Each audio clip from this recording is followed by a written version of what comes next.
Hello and welcome to the Ice Guys. This is the show that takes you into the world of the National Hockey League. Every game, every day, from a betting perspective. With pro sports handicappers Ian Cameron, Alex B. Smith, and various guests from the world of hockey and sports betting. And now, here's your host, Ian Cameron.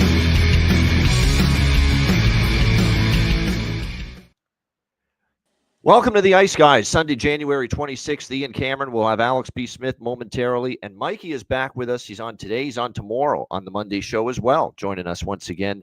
5 games today in NHL action. We will get to those in just a moment. Before we do, and before we get into the Saturday recap, it was a huge Saturday card, as it always is. We do want to remind you that we've got our Patreon exclusive live betcast coming your way this Tuesday, January 28th, 7 p.m. Eastern time. It's a great card that night. There's a lot of good games. The Patrick Laine Bowl, the Jets and the Habs. That's a good game on Tuesday night. Rangers versus Hurricanes. A little playoff rematch. Mikko Rantanen now member of the Hurricanes, so that's a good game on the betcast on Tuesday. Dallas and Vegas meet again, this time in Vegas on Tuesday night. So it's a really good slate of games. Join us. That's all I'll say. Join us. Be there. Patreon exclusive live betcast Tuesday night, January 28th. It's only available to Patreon members and subscribers on the Patreon page. And with that in mind, we've offered you a terrific opportunity, if you've never subscribed to the Patreon page as an Ice Guys Patreon member before, to do so and get a 50% off your Patreon Ice Guys membership. Use that discount promo code BETCAST50. That's BETCAST50. So go to patreon.com/iceguys. When you sign up on the Patreon page, you'll have an option to enter a promo code to get you 50% off your Patreon membership, and that is BETCAST50. The promo code to use, that is BETCAST50. So make sure you punch that in. And by the way, someone asked yesterday, it was a good question. The promo code is good for your first month. That's what it is. Then after that, it goes back to the regular $10 a month. But for your, the promo code works for your first month as a Patreon member. So your first month would be basically $5 a month, or $5, and then it would go back to the $10 per month after that. So that's the way it works. But you get your first month at $5 per month, 50% off. And again, use the promo code BETCAST50. And if you do that before Tuesday, that means you're going to have access to watch and or join us live on our Patreon exclusive live betcast coming up on Tuesday night. Saturday, huge card, obviously. It started with Colorado and Boston, and the Bruins overcome a early deficit, second period 1-0 deficit, 3 unanswered goals in the third. It was the Morgan Geekie show. You know, it's pretty interesting that Charlie Coyle stole the show Monday when they came back to beat San Jose, and it was kind of a similar game. This time it was a different person stealing the show. This time it was Morgan Geekie. 2 goals in the third to give Boston the lead, and then Pasternak puts it away with an empty net goal. 3-1 win for the Bruins. They continue to have a winning record this year in these day games. And if you look at Colorado, and certainly it became evident with the post-game comments from Jared Bednar, the head coach, and Nathan MacKinnon after the game, this was a team that, and they kind of played like it at times yesterday, shell-shocked about the trade of Mikko Rantanen. They weren't really expecting it. He was a beloved teammate, beloved player in that Avs dressing room, and you could tell that they were not fully over the developments of what happened the night before with their teammate Mikko Rantanen getting dealt to the Carolina Hurricanes. But 3-1 Boston, give them credit. Nice win there. Seattle as well with a 4-1 win against Pittsburgh. This one was, I did have a piece of Seattle, but obviously disappointing. The system play fell short here. Scoreless first, and it ends 4-1 in favor of the Seattle Kraken. But a solid win for Seattle to bounce back there. Edmonton with a 3-2 win over Buffalo. This was a profitable game simply because I did have the over by Fecta, but we put a little bit more on the first period, which I did mention yesterday. I like the first period more in that game. And boy, it didn't look good. Then bam, we get 2 quick goals back to back, one from Buffalo, one from Edmonton, to go to send that basically over in the first period. Couple of goal props, Cash. We mentioned Jeff Skinner for the Edmonton Oilers playing against his old team Buffalo, and wouldn't you know it, he gets Edmonton's first goal. And Yuri Kulik, who continues to play well up on that top line for Buffalo. He also found the back of the net for Buffalo there. So a couple of goal props cashing in there as well. Great win for Detroit. 2-0 against Tampa Bay. It was a really excellent performance from Cam Talbot, actually. It was one of his better games, a shutout over the Tampa Bay Lightning. Believe it or not, the first time all season the Tampa Bay Lightning have been shut out. So this is definitely rarefied air for them. But we kind of hinted at it yesterday. Tough spot for the Lightning. Long road trip, back-to-back. Still not playing all that well on the road. Can't really say that it's impressive when you barely beat Chicago and you have to come back to beat them. So there's still issues with Tampa Bay right now. And Detroit now, after 3 losses in a row, nice little run here, bouncing back, beating Montreal, Tampa Bay, back-to-back home games. So 2-0 Red Wings there. 400th coaching 400th game as an NHL coach, I should say, for Sheldon Keefe. And the Devils get him a victory in overtime in a very entertaining game against the Montreal Canadiens. Jack Hughes with the winner in overtime. I think one of the worst passes or worst attempts at a tape-to-tape pass you'll ever see from Patrick Laine, which in overtime it was like 3 feet behind his intended target. And then next thing you know, there's it springs the breakaway attempt for Jack Hughes, and not the kind of player you want to be giving an opportunity like that to. And he makes no mistake beating Jakub Dobeš, and a first loss, by the way, as a starting goaltender for Jakub Dobeš as well in that 4-3 overtime loss. How about the Dallas Stars? One of the sneaky, under-the-radar, great performances of the night last night on a back-to-back, traveling to St. Louis after beating Vegas at home the night before. And it was a very solid effort on the road. Yeah, did they get outshot? Yes, 33-19. But Casey DeSmith, man, after a rough outing for him against Colorado, big-time bounce-back performance from him last night. Dallas scores twice in the first period and just puts it on cruise control. Yeah, it was the run of the play going against them. Yeah, but they held the fort. DeSmith was really good. And the Dallas Stars get a 2-0 shutout win there over St. Louis, despite being on the back-to-back. Columbus, they keep on playing well. It's at the point now where Columbus is almost going to be auto bet material when they're getting any sort of big price at home. That's how good they've been at home, even against a good team like LA. And the Jackets were able to get a 3-2 win in overtime against the LA Kings last night. Werenski again with a point at home as his point streak at home continues. And, of course, Marchenko gets the overtime winner. Nice win for Columbus there, 3-2 over the LA Kings. Calgary and Minnesota, this was pretty entertaining. A lot of goals. There was some bad blood. There was a questionable hit.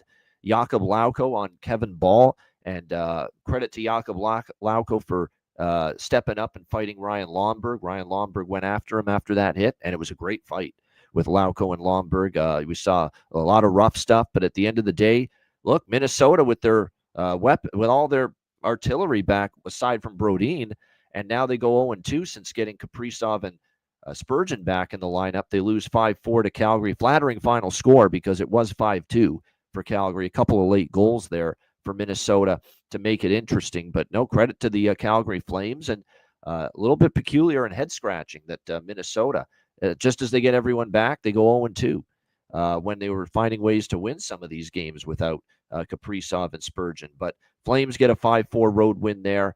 Weird game with Toronto, Ottawa. It looked like, because we were on the super system play last night here, first period over, full game over, first period over cashes. And that pace in the first period between the Leafs and Senators made you think we're going to have another of these, 11, 8, 9 total goals type of games that we've seen in the super system play with team off a back-to-back shutout this season. But then all of a sudden, the second period, it's like the coaches just said, stop trading chances and just play defense, because the last 2 periods, it was really tight checking. And I mean tighter than a drum. There was very little open ice out there, and everything just screeched to a halt. And then, of course, we only had the 1 goal after that. It was one of the flukiest, most bizarre goals you'll ever see. That was given credit to, of course, Shane Pinto, and Ottawa gets a 2-1 win over the Toronto Maple Leafs. I do have to give Forsberg credit.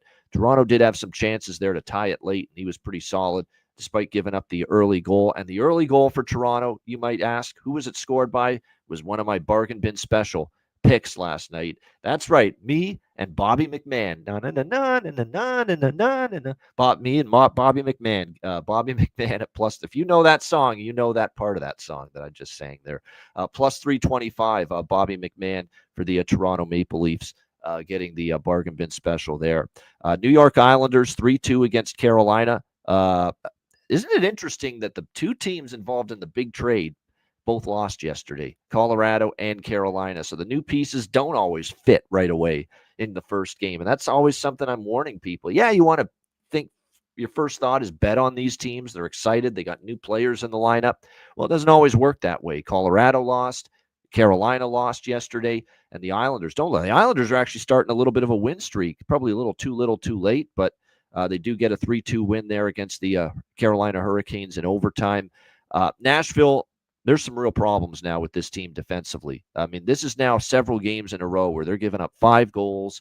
The blue line is breaking down, lost coverage, turnovers, forwards not back checking diligently enough, goaltending subpar. Doesn't matter if it's Saros or Onanen at this point. The goaltending hasn't been great either. It's a collective team effort defensively as to why this team's porous right now. It's everything. There's not really one thing you can peg it on. It's a collection of everything I just mentioned. And to give up 5 goals to Anaheim and lose 5-2 last night, very alarming. This Nashville team defensively, yeah, they've been scoring a bunch, but they've been giving up far too much, something that I'm sure Andrew Burnett does not like to see. The Vancouver Canucks with a 2-1 win against the Washington Capitals. Vancouver's been struggling mightily. The one thing they've been good at is winning on Saturday. It was actually their 4th straight win on a Saturday night. So Saturdays have actually been very good to Vancouver, and they get a 2-1 win against Washington.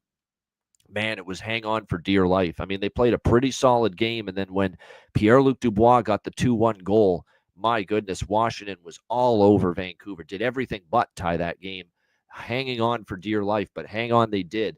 And Vancouver gets a 2-1 win against Washington, amid still a lot of trade rumors going around that, Miller and Pettersson, one of the two at least, may be dealt. And then I did jump back on the Alexander Georgiev first period trend, talking about how bad teams have been with Georgiev and net in the first period.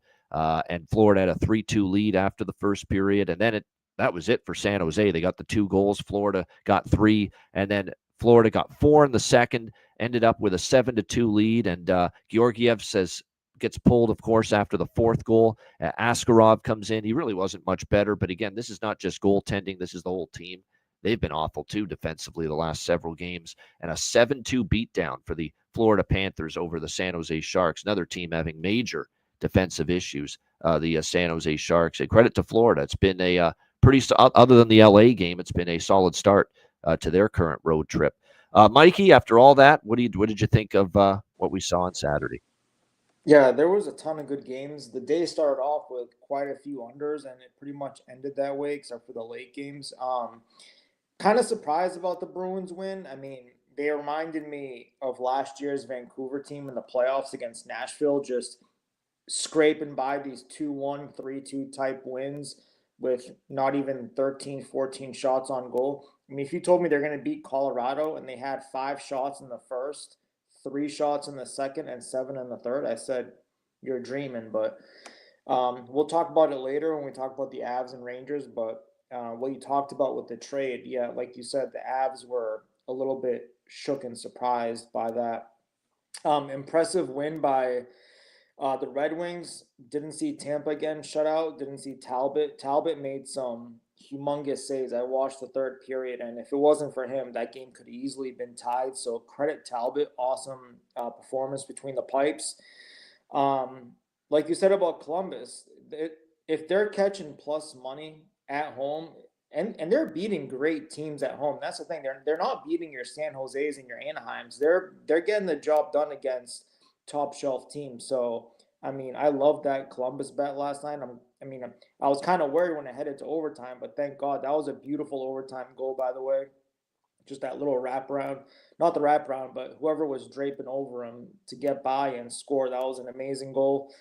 I am surprised about St. Louis. You get shut out at home. Stars on a back-to-back with DeSmith between the pipes. That was a little surprising. And yeah, Nashville.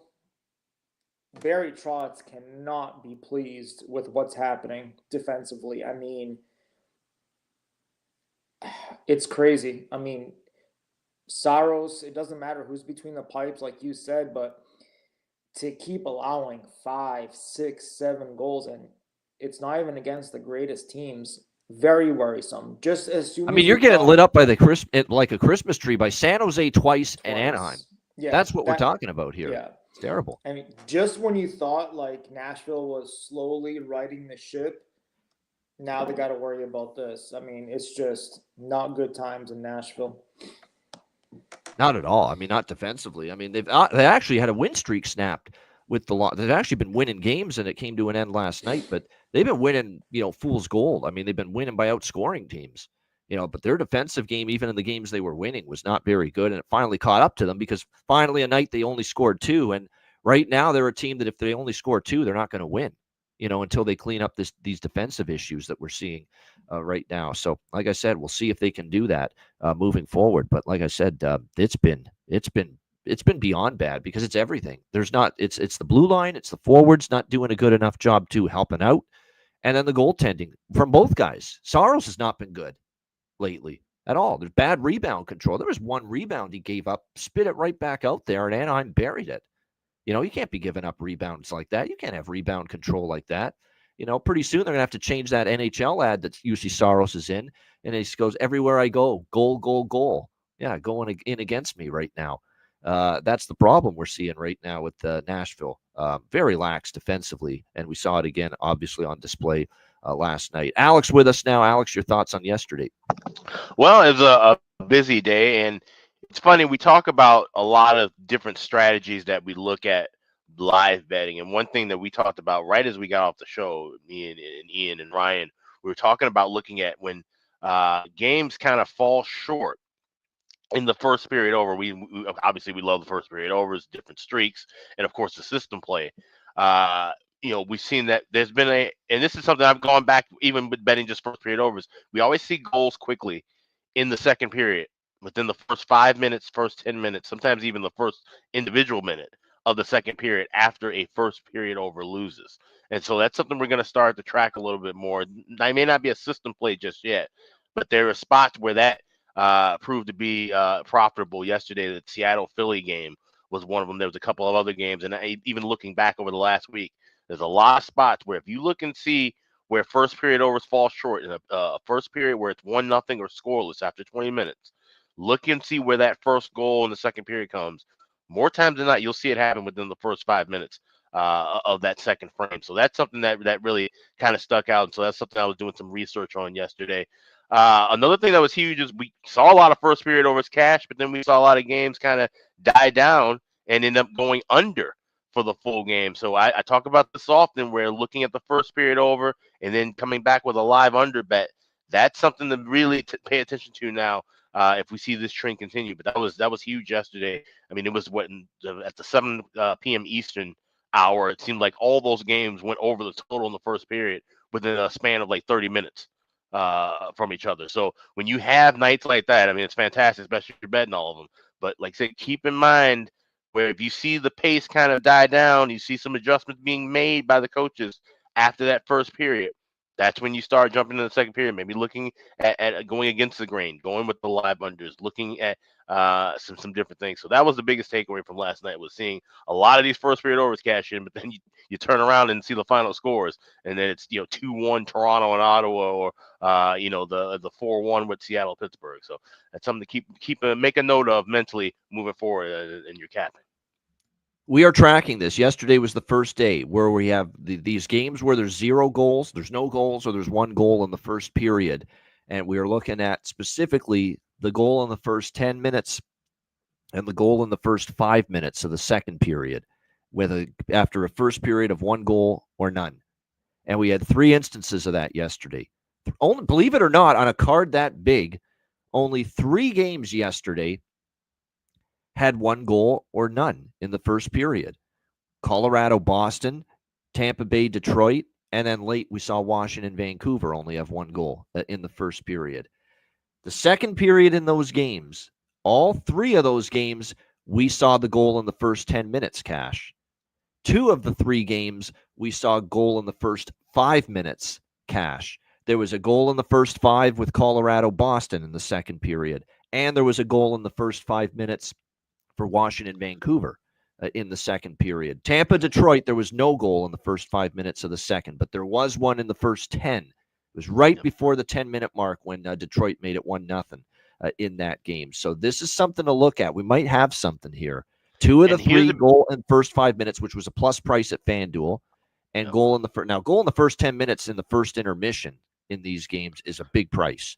You're going to have to try to wait a little bit to get a little better price in the second period with that one. But the goal in the first 5 minutes, which is a good enough price that you can bet it in the first intermission because it's plus money.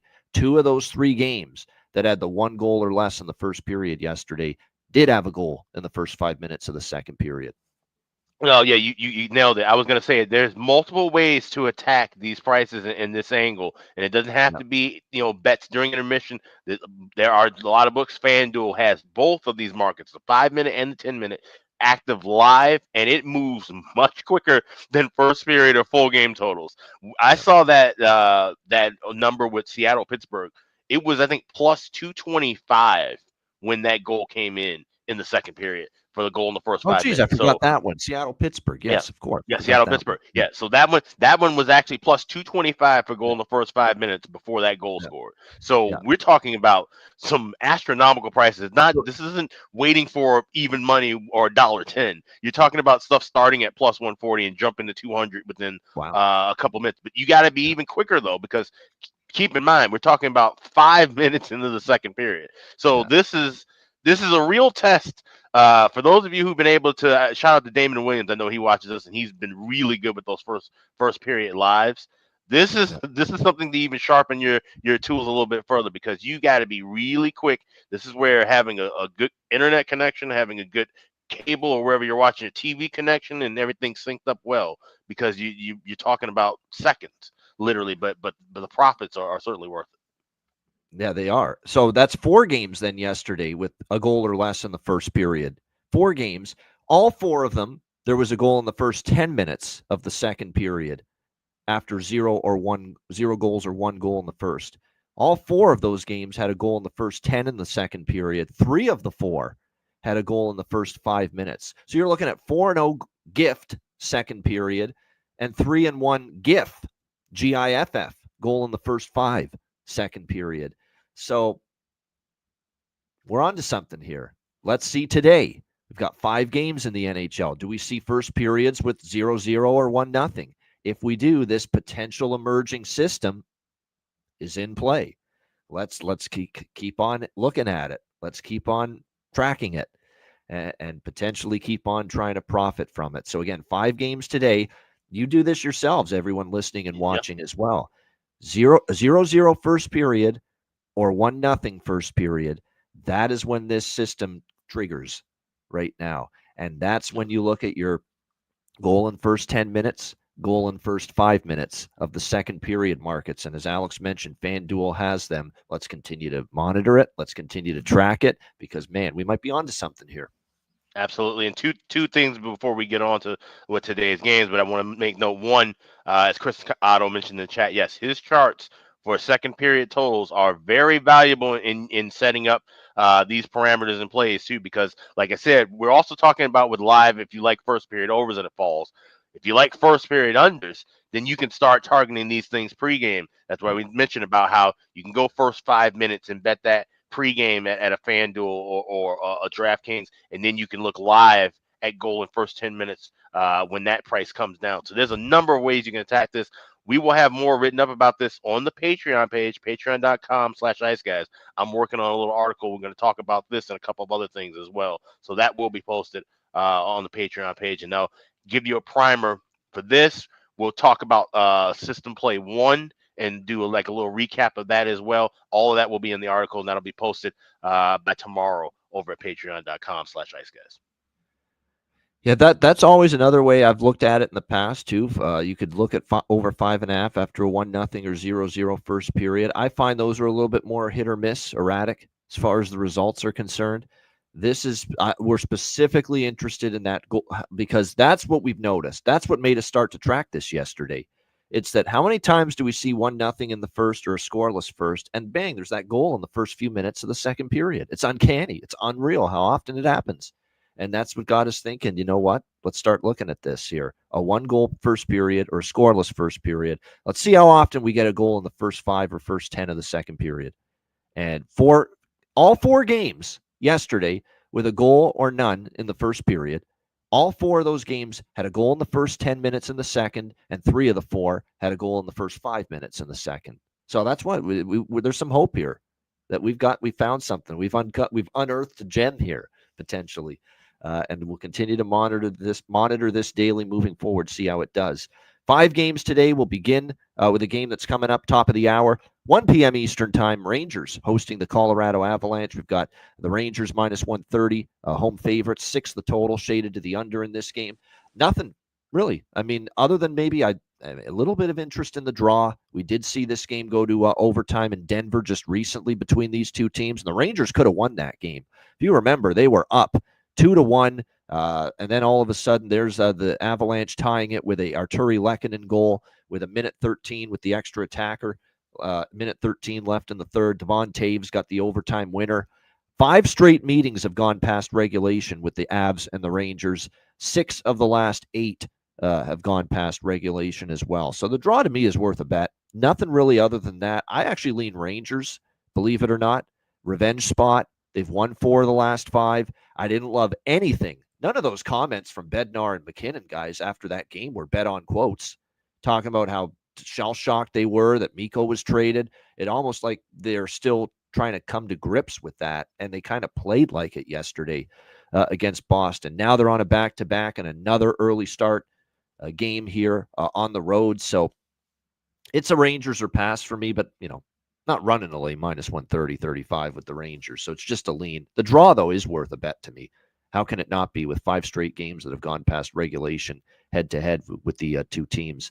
Alex, what do you think here? Colorado, New York.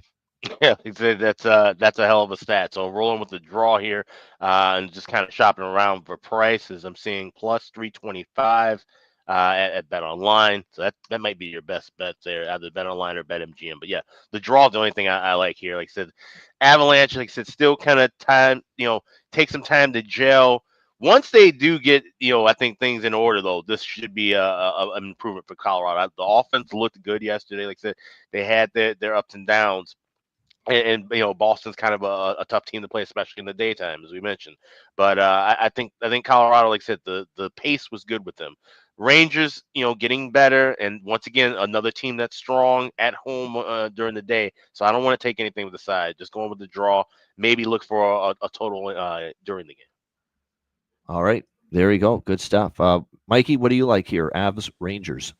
Yeah, tough one from a side perspective. Odds were practically a pick 'em, but now money's come in on the Rangers, and they're getting as high as minus 130, minus 135.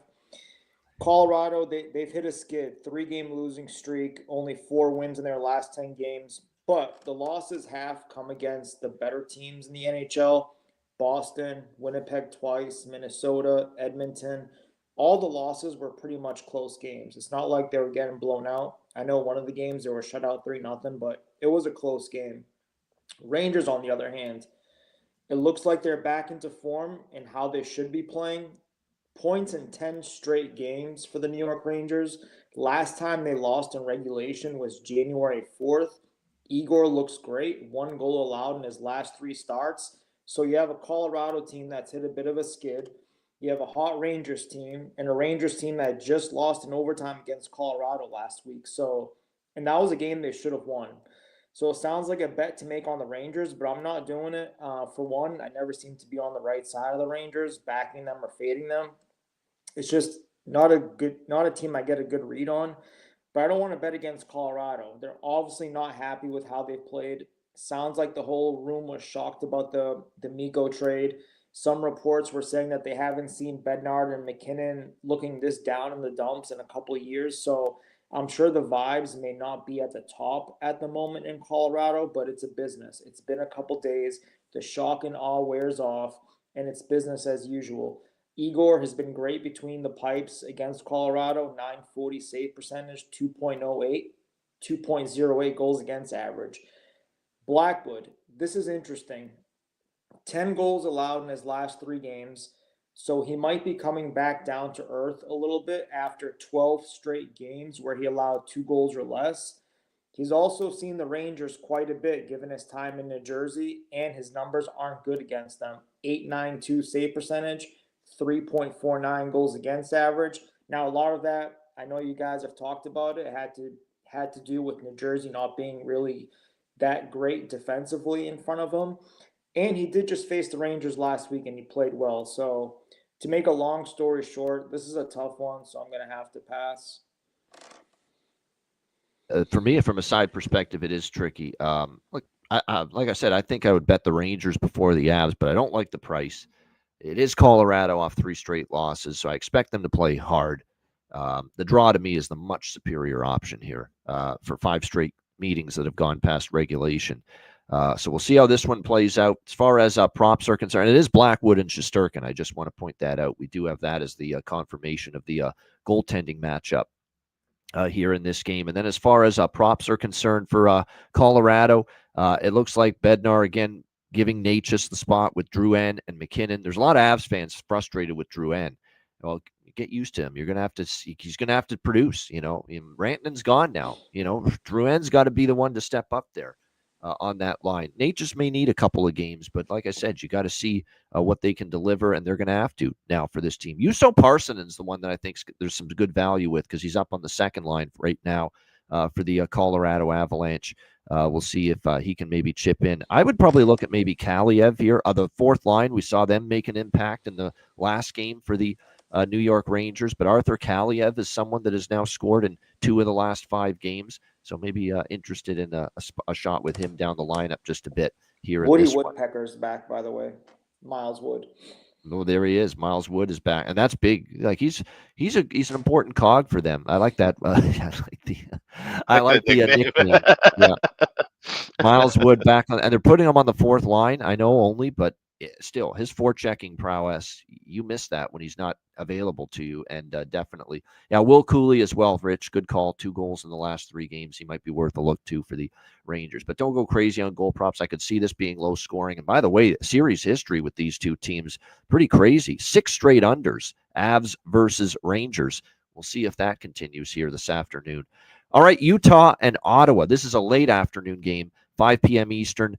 We've got Ottawa minus 125 home favorites, 5.5 the total.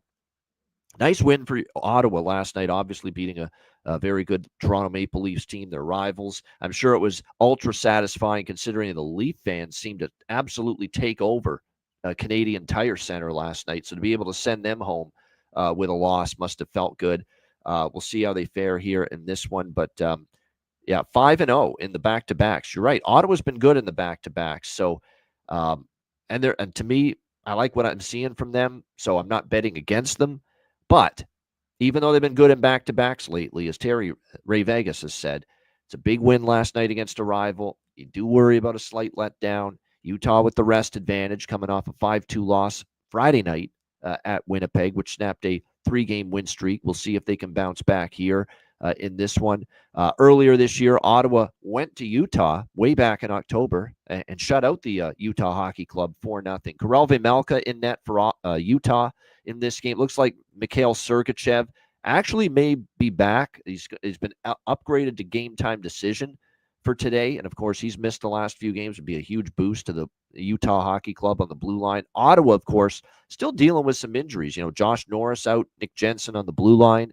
And now Nick Cousins, knee-on-knee collision last night with Jacob Quillen, who was making his NHL debut for the Leafs, and now he's out indefinitely. So we definitely have a few shakeups here as far as lineup combinations here for Travis Green with some of these injuries. Kachuk, Stützle, and Perron, Giroux, Greg, Batherson, your top 6, it looks like, going into tonight.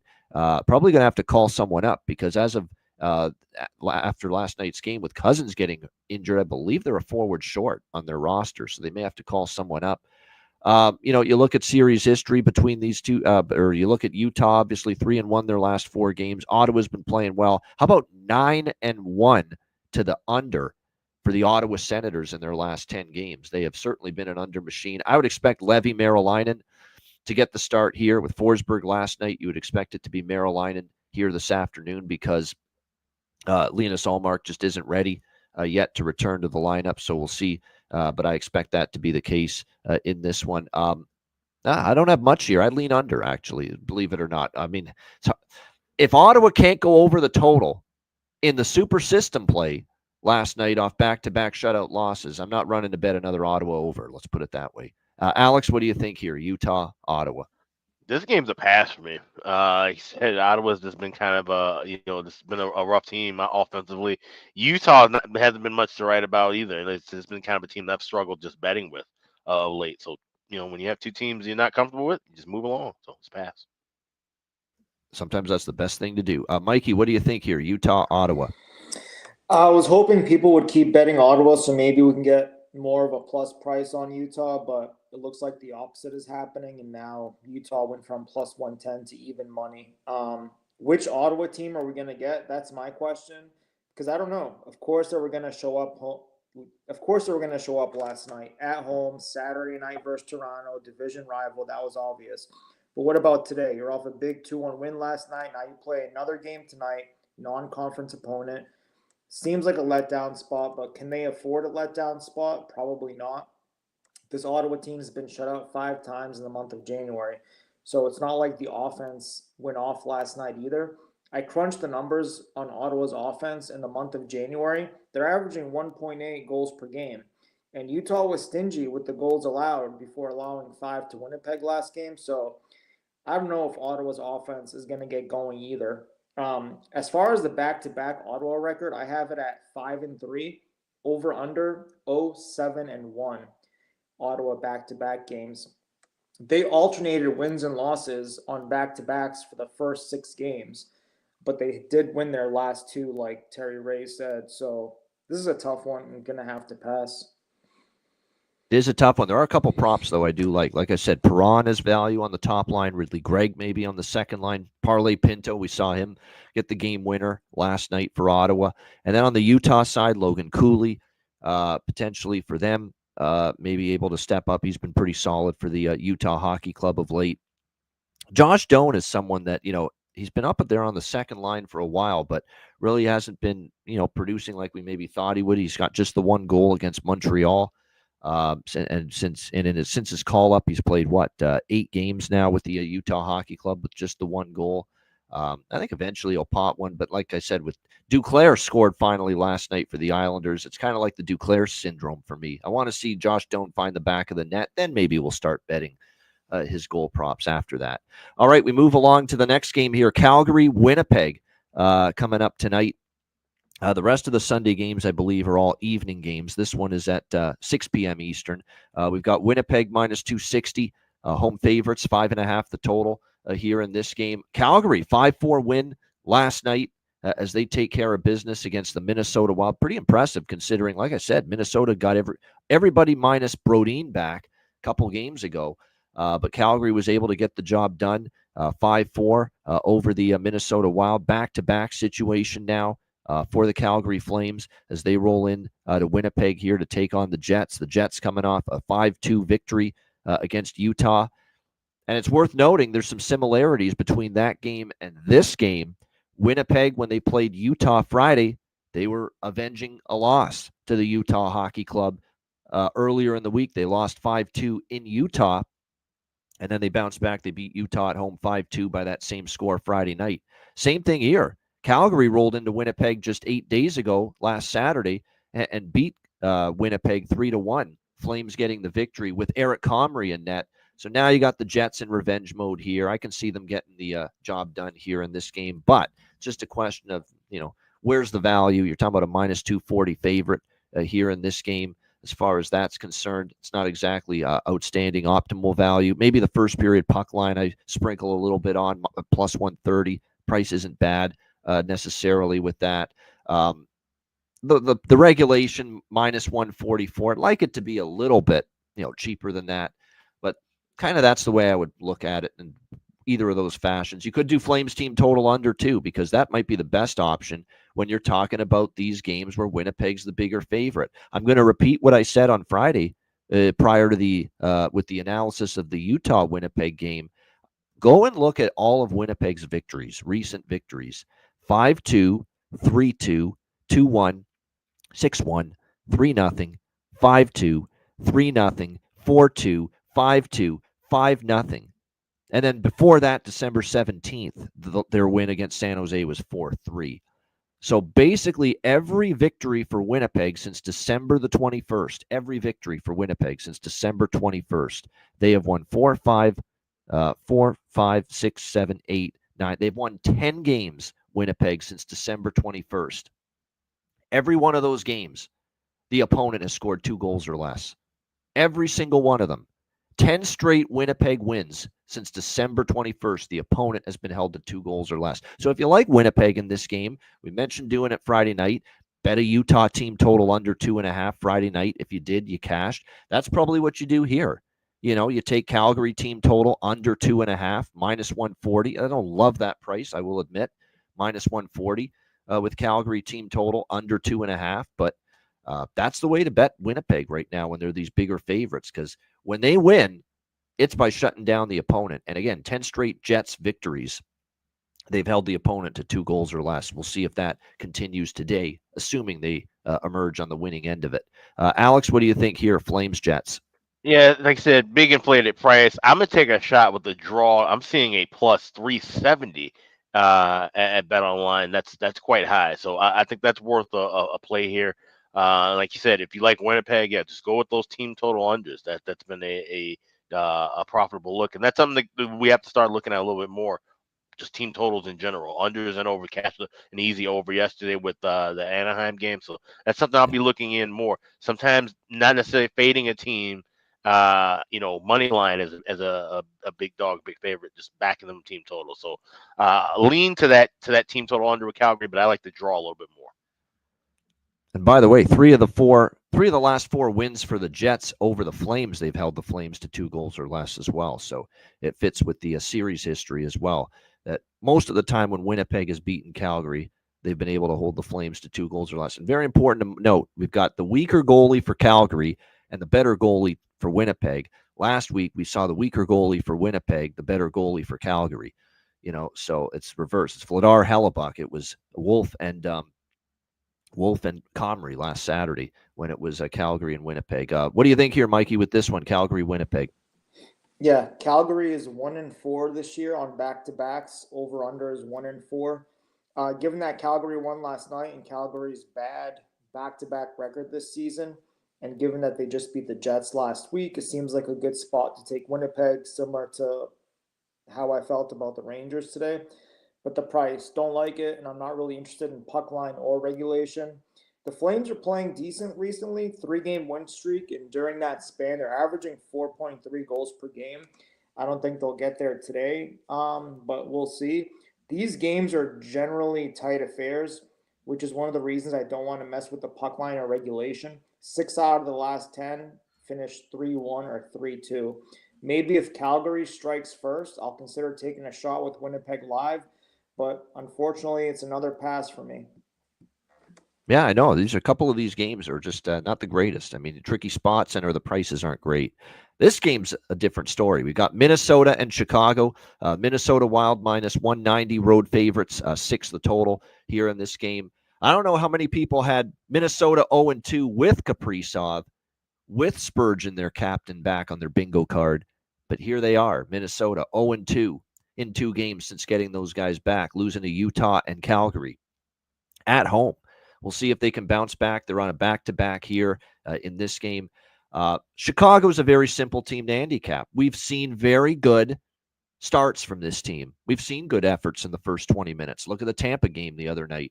And then they get worse as the game goes on. And when it comes to holding a lead, forget it. You know, there's zero confidence when it comes to Chicago right now being able to protect a lead. So I don't hate the look of the idea of Chicago first period here in this game.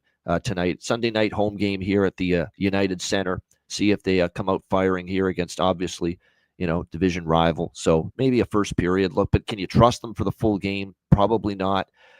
By the way, there's potential. It's Peter Mrazek tonight. He's not confirmed, but he is projected on certain sites, and we know he's had his struggles lately. But the Gus bus for Minnesota, because you would assume it's Philip Gustafsson in net tonight because it was Fleury last night. He's been leaking oil. He has given up now 4 goals or more in 4 straight starts. 4, 5, 4, 6 he has allowed, in each of his last 4 starts. So not exactly a goalie we count on. I love the over by Fekta here. Obviously, really love the first period over. We've talked about it ad nauseum. Now 14-1 to the first period over for the Chicago Blackhawks in their last 15 games. And I like the full game over. And DraftKings has a 5.5 again for us at -135 right now with this game. I think it's over. Goals galore. And Chicago actually not just a 14-1 first period overrun. They're on a nice little 6-1 full game overrun in their last 7 games as well. So yeah, this is over by Fekta all the way for me. And of course, first period over, no brainer as we continue to ride. Still one of the great streaks going in the NHL right now. Alex, what do you think here? Minnesota, Chicago. Yeah, so this is an over trifecta for me. I'm just looking at plus 188 is what you can get for both teams to score in the first period. Already laid 125 with that over 1.5. Now, the thing is, I do like the over 5.5, obviously better than 6.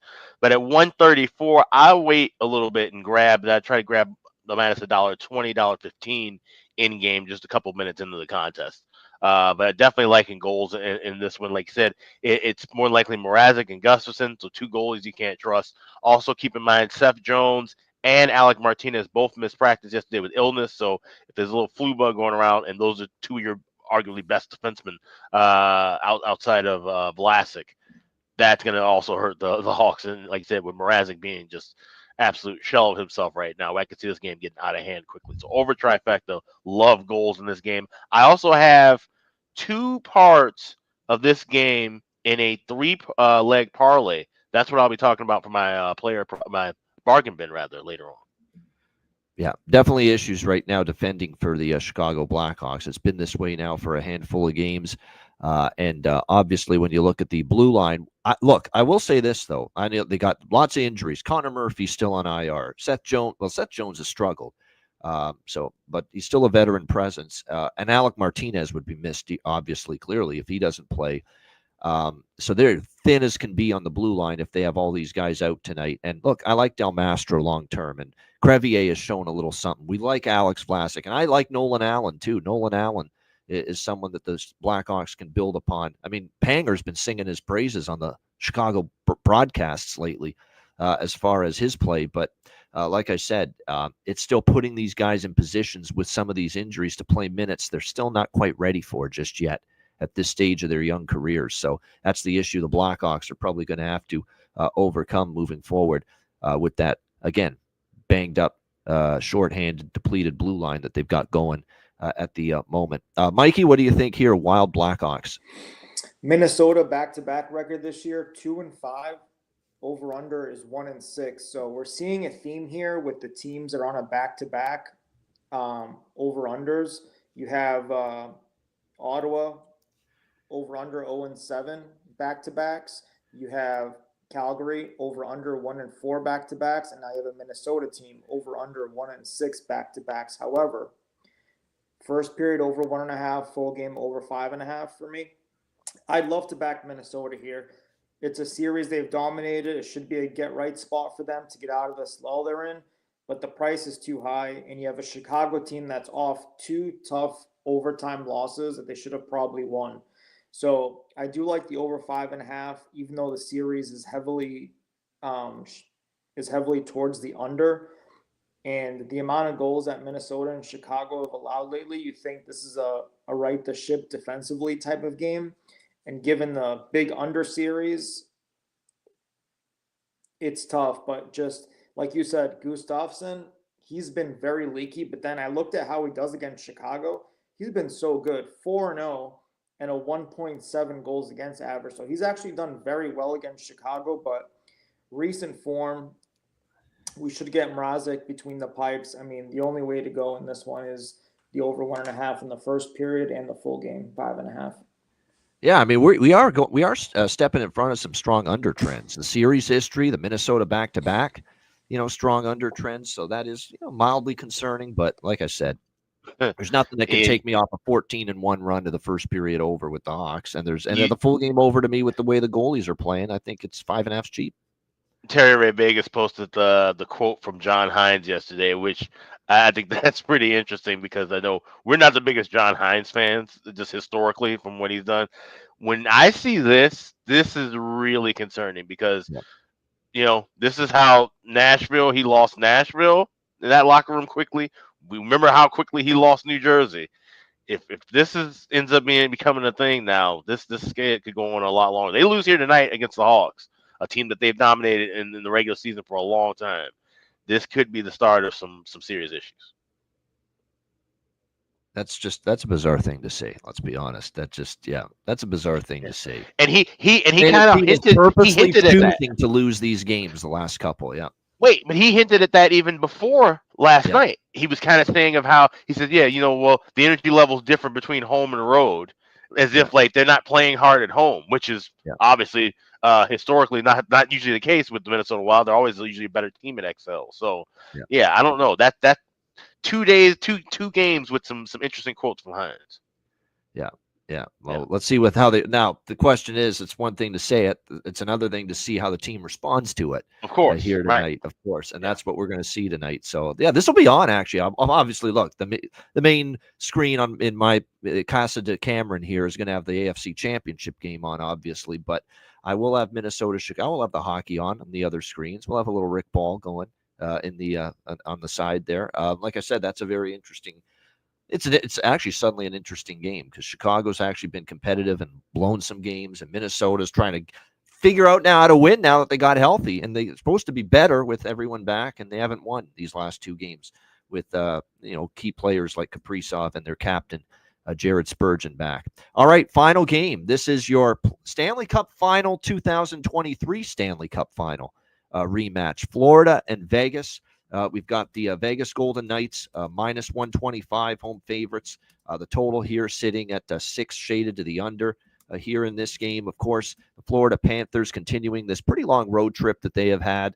And now it goes through Las Vegas after thumping, and I mean thumping San Jose 7-2 last night.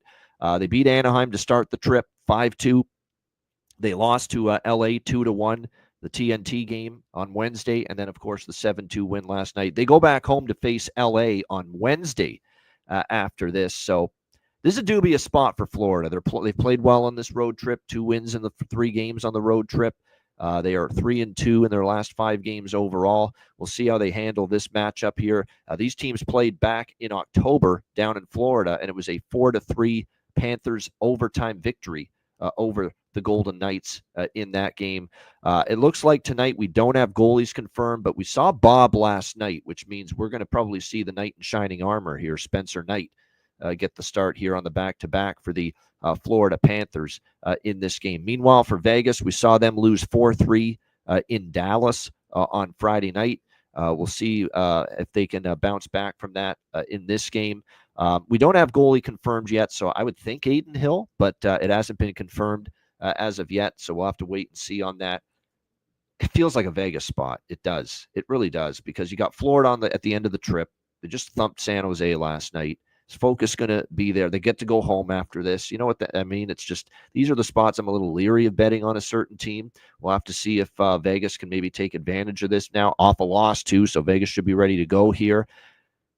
Now, Vegas did lose their last home game against St. Louis, 5-4 in a shootout, coming off 3 road losses when you expected them to step up, and they didn't, and they gave up the first goal early in that game. So Vegas is a little flaky right now, in my opinion. Not the easiest team to trust, but I do feel this is a Vegas spot for sure. And I lean that way. I don't know if I'll move on it, but I'm leaning in that Vegas direction. I'm waiting to see who's in net as well for this one. And by the way, Aaron Ekblad came back yesterday in the game against San Jose from injury, and look at the difference he makes. You don't realize what you have until it's gone. And when Aaron Ekblad was out, you realize how good he can be and how important he is. And he comes back, and he had a hell of a game last night. Who didn't have a good game, though, last night for Florida against San Jose? Alex, what do you think here, Florida, Vegas? It's funny. Ekblad, he's one of those guys I have rated kind of the same way with how Steven Stamkos was in Tampa, how Sidney Crosby was early in his career in Pittsburgh, where they're important players, but also you can't downgrade the team so much if they're gone because they're always hurt. Seems like Aaron Ekblad gets seriously hurt every year, but when he's there, like you said, he makes an impact. That being said, like I said, Florida, this could be a tough spot for them. I lean with Vegas, but I think this is a good live game. I want to kind of see how the pace of play goes the first 5 minutes. I think we can maybe get goals each way in the first couple of minutes, and then we can jump in accordingly. But I'm leaning toward Vegas. I would love to see a Florida goal very early in this contest, get Vegas at a plus price, and then jump on them. So that's the way I'm trying to attack this game. All right, there you go. More of a live game for Alex here with the Panthers and the Golden Knights. A couple of interesting hockey games, like even Minnesota, Chicago's got some intrigue. We know this is two good teams, so there's some good Sunday night hockey to keep me going with a little secondary, entertainment, if you will. In addition to the big AFC Championship game that 50 million people will be watching that. Bills and Chiefs tonight. That's what I estimate the ratings to be. Like it's going to do a big time rating for CBS. That game. Mikey, what do you think here? Florida, Vegas. Florida back-to-back record this year, 5-2, over under 1-4-2. So theme of today is teams that are on back-to-backs, heavily towards the under. But after starting January 3-0, Vegas is 2-7. They're allowing north of 4 goals per game in their last 6 games. It's not good when you have a Florida team that's averaging 3.5 goals per game on back-to-backs. After all that, it doesn't sound like the best time to back Vegas, but I'm strongly leaning that way, and I'll make a decision about this a little bit later on. This game reminds me of the LA Kings-Florida game the other day. Yeah, Florida off a win, and LA Kings needing a bounce-back win. And that's exactly what happened. So I feel like it's going to be a similar situation. You have Florida off a win last night, last game of a road trip. Vegas looking to bounce back. So the price isn't terrible. It's around $1.20, $1.25 on Vegas. So I'm leaning that way. I'll make a decision on that soon. All right, there you go. Good stuff. Shout out to everyone in the chat. Hit the like button. We appreciate it very much. And make sure you check out the Patreon page and sign up right now, because our Patreon exclusive live betcast comes your way this Tuesday night, January 28th, 7 p.m. Eastern, and we're giving you the opportunity to sign up before the betcast Tuesday night. This 50% off discount is on through Wednesday at midnight, so make sure you get to the page, patreon.com/iceguys. Take advantage of the 50% off Patreon membership discount by using the promo code BETCAST50. That's BETCAST50, and make sure you sign up by Tuesday night so that you can be in the house and join us for our Patreon exclusive live betcast on Tuesday night, January 28th. And of course, you get all the bonus content, goalie charts, totals charts, daily betting cards, sides, totals, and player props posted every day on the Patreon page. So take advantage, 50% off, promo code BETCAST50, patreon.com/iceguys. Also, check out the Ice Guys store, iceguys.myspreadshop.com. We've got 15% off everything in the store today and tomorrow, the last 2 days that you can save 15% on your order. Just click on the redeem button at the home page, shop away, and then when you go to checkout, 15% will be taken out at the checkout. So check all that stuff out, all the new merch as well. That's all available at iceguys.myspreadshop.com. All right, we got Bargain Bin Special of the night and Best Bets coming up right after we hear from our great Ice Guys sponsors.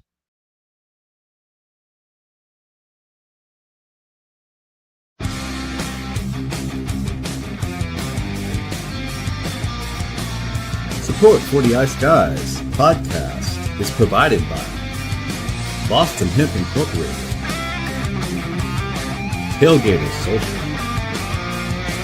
and a big thank you to all that subscribe to the Ice Guys Patreon page.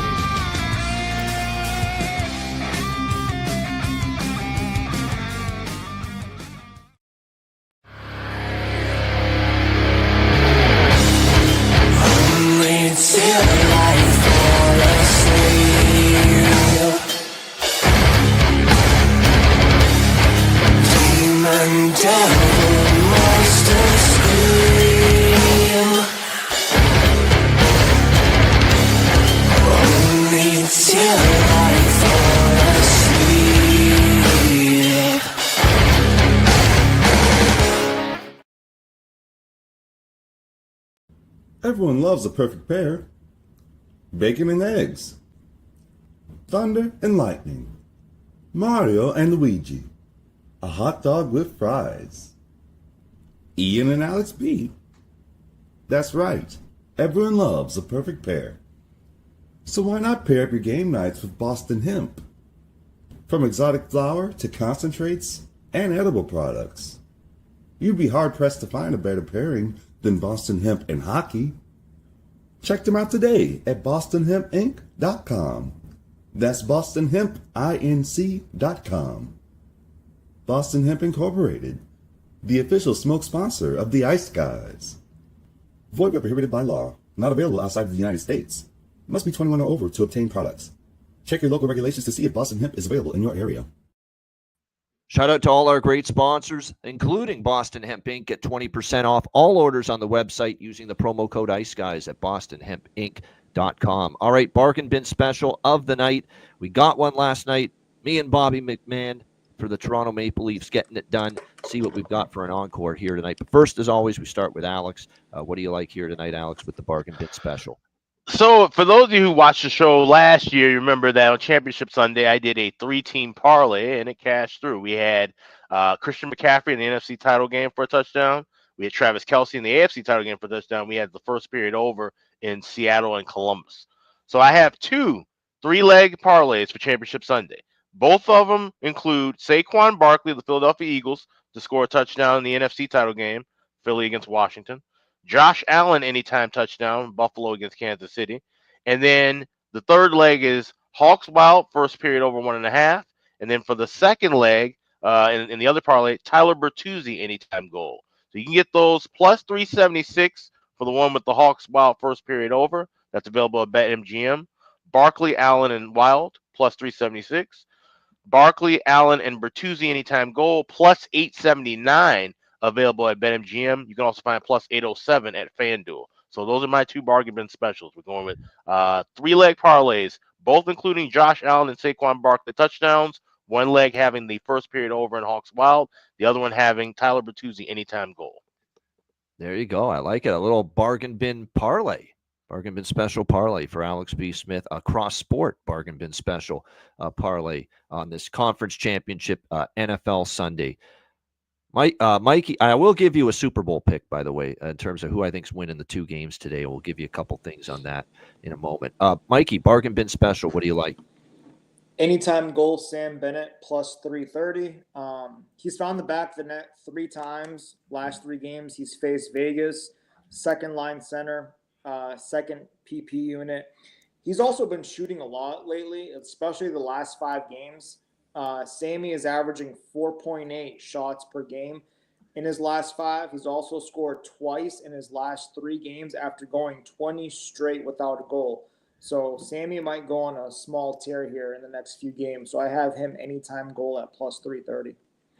I like it. Sam Bennett, that's his old team. Sam Bennett, Florida Panthers, for Mikey with his bargain bin special of the night. My bargain bin special of the night, I'm going to see if I can cash with someone that Alex did on Friday night.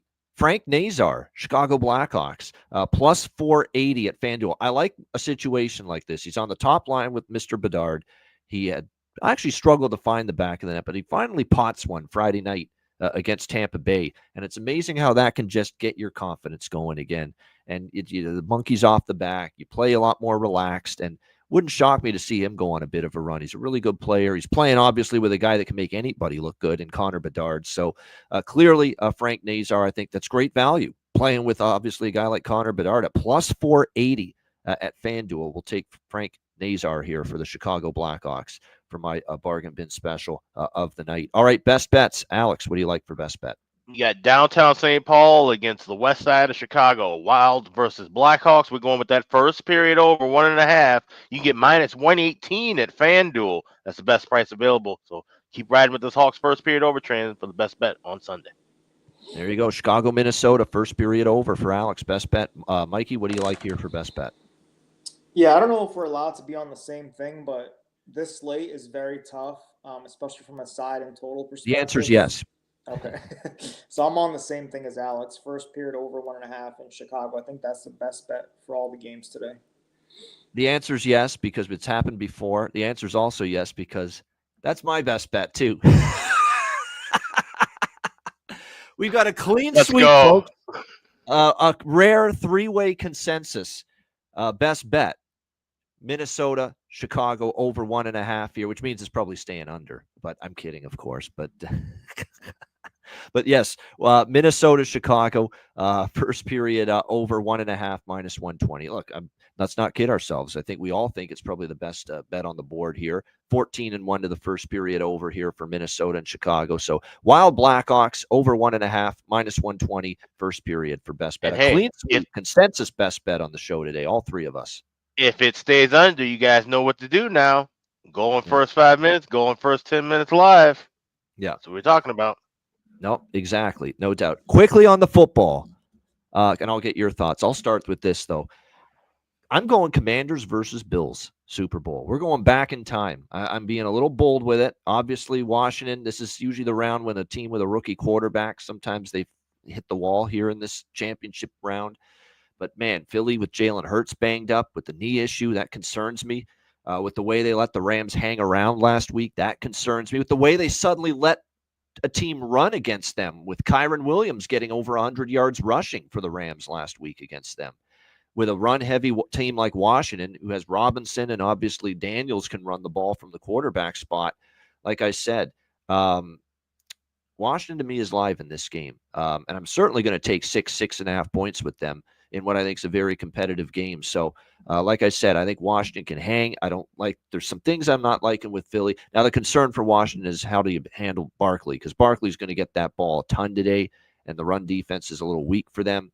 But I'm looking to at least hope Washington competes in that game. Now, the Buffalo, look, I really love Buffalo up to 8.5, 10.5, and some alt spread parlays. That's where I really, really like Buffalo here in this one.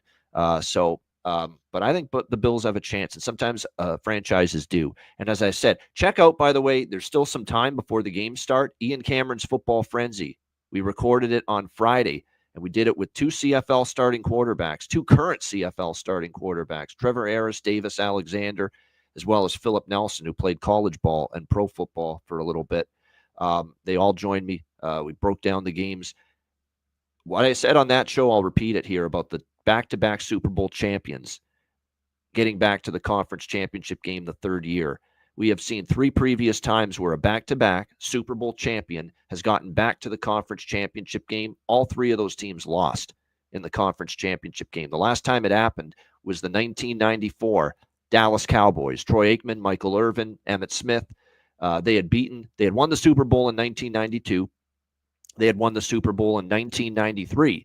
They got back to the NFC championship game after the back-to-back Super Bowls in 1994. And guess who beat them that year? Yes, Steve Young and the San Francisco 49ers, who had been owned by Dallas in the playoffs the last few years. And San Francisco finally broke the curse, got over the hump, and they beat Dallas in 1994 in the NFC championship game. And that ended Dallas's hopes to win a third straight Super Bowl and get to a third straight Super Bowl. I'm not saying that's reason enough to like Buffalo today, but that is something to consider. It's damn hard to win this thing 3 years in a row, and damn difficult just to get to the Super Bowl 3 years in a row. So there you have it. Interesting. Yep. I mean, there's a heavy counterpoint to that 94 championship game, but as far as this year goes, I think I'm kind of not so fast, my friend, with you, Ian. I think the more things change, the more they stay the same. Eagles and Chiefs, right? Now, here's the thing. I'm a little biased because back in August, I did have a 30-1 ticket, actually 31-1 ticket on Eagles Chiefs Super Bowl matchup. So obviously those 2 teams win, that comes through. So I have some things that I'm hedging with that a little bit. But I my favorite play of everything is a teaser with Eagles down to pick 'em and Bills +8. I see this Bills game being very close. I think Chiefs, like I said, Chiefs just find ways to win. It's hard to bet against a team that finds ways to win. You can say it's the refs. You can say you can whatever voodoo you want to call it, black magic, whatever it is. The Chiefs find ways to win. Okay, when they look like they're going to lose and they're on their last leg, they find a way to get the victory. So it's hard to bet against them, but I think it's close. So Bills up to +8. You're crossing through 3 and 7. And then moving Eagles down to pick them. Once again, like I said, I think a rookie quarterback in an NFC title game, we've usually seen them struggle. Some of the best quarterbacks, Roethlisberger, Flacco, you just go back over the years. That first AFC or NFC title game has been hell. And I think Jaden Daniels is going to go through that as well. So Eagles, Chiefs to the Super Bowl. And like I said, that's Eagles and Bills with a teaser.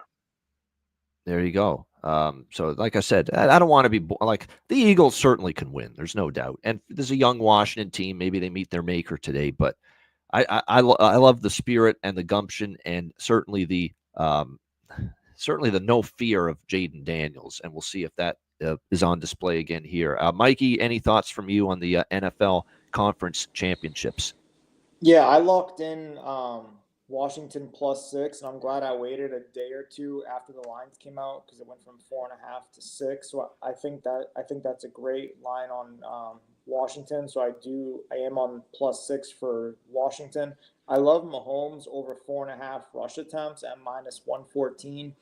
If you look at the conference championship games, he's averaging 7-8 a game rushing attempts, and kneel downs do count as rush attempts, and if they're winning or they're in the lead, you get three or four right there.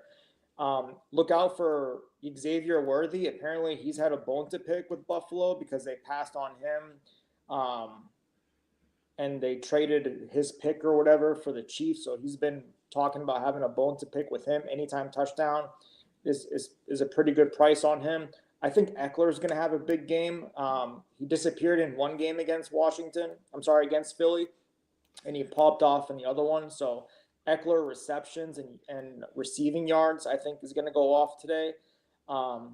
Teaser wise, I don't mind. I don't mind the Washington +12, Buffalo +8 teaser. I think that'll cash. So looking forward to both games. They should both be really, really good. And now that everyone's been talking, like Alex said, all year with this voodoo black magic thing with the Chiefs, now the NFL made a statement that next year they're going to think about doing replay on quarterback slides. And the NFL is aware of this whole Mahomes thing and the refs and all that. So maybe we don't get any questionable calls today. Who knows? It's kind of iffy. We'll see.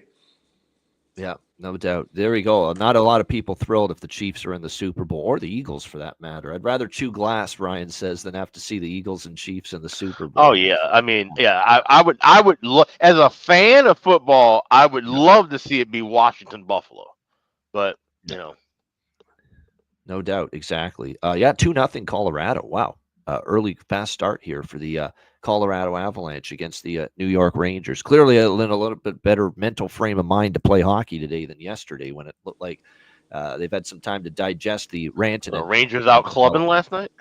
Yeah, what happened? Yeah, exactly. But no doubt. Cam Jurgens is out for Philly, the center.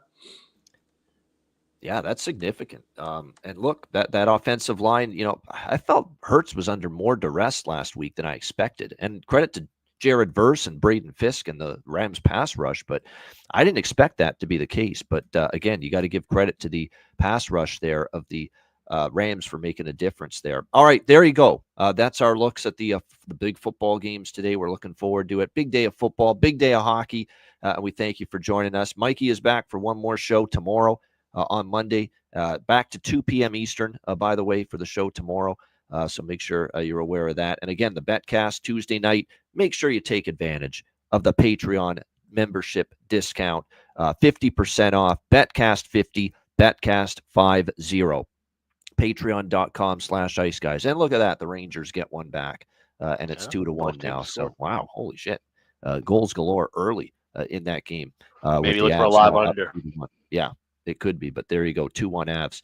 Great stuff. Shout out to everyone in the chat. We appreciate you guys joining us. A reminder, the Ice Guys is live 7 days a week, Monday to Friday, 2 p.m. Eastern, Saturday and Sunday, noon Eastern. If you can't watch the show live, download the Ice Guys podcast in audio form on all major podcast platforms. For Alex B. Smith and for Mikey, Emmy, and Cameron, have a great Sunday. Enjoy the games and good luck. We will be back with you tomorrow on Monday, 2 p.m. Eastern, for another edition of the Ice Guys.